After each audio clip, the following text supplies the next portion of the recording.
Now that you have found a high quality egg book, make an appointment for a consultation.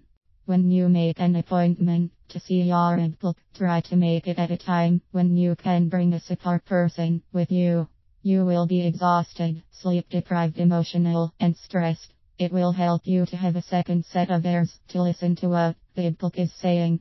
Make sure your baby will be willing to eat during the visit, but doesn't show up starving. Ideally, the book will talk with you and take a history before you begin feeding the baby. If you have a screaming, starving baby, you will need to jump straight to the feeding.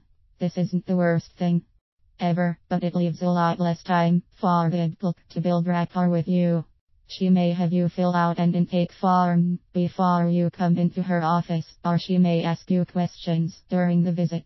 This should include your medical history, pregnancy and delivery history, and history of past breastfeeding experiences. She will also ask you questions about your current breastfeeding patterns, so you may want to jot down information or get an app like a baby to keep track of when you are breastfeeding, as well as baby poops and pees.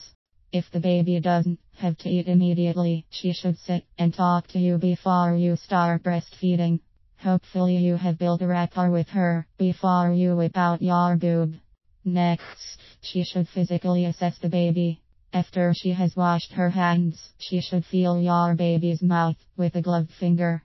She is looking for any anatomical features of your baby's mouth that may make breastfeeding more difficult. She is also feeling for the strength and organization of your baby's suck.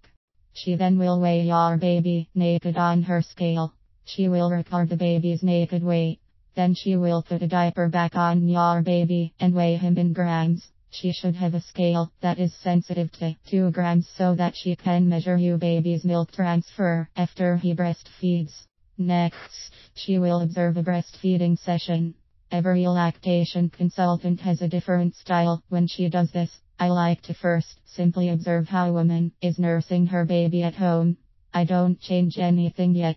I simply watch. Then I may readjust and assist the mother to better latch or position her baby.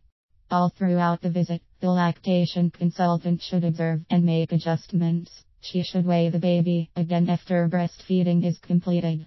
Once the visit is coming to an end, she should create a plan that is both reasonable and feasible for your lifestyle. You should feel as if this is a collaborative agreement, not her telling you what to do. She should write this plan down clearly so you may refer to it, because you probably won't remember everything she said. She may provide you with materials to read at home. She should decide with you when and how you will follow up. Will you return to the office for another visit? Will the two of you talk on the phone? Who will call whom? She should offer you further support as needed, as your breastfeeding needs change. This may be in the form of a support group or a Facebook group. Above all, you should leave your lactation consultation with a feeling of relief, hope, and empowerment.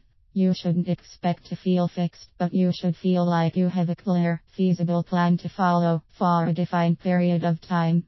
Remember, if you leave your visit feeling bewildered, defeated, incompetent, hopeless, overwhelmed, or confused, this lactation consultant may have not been the best fit for you.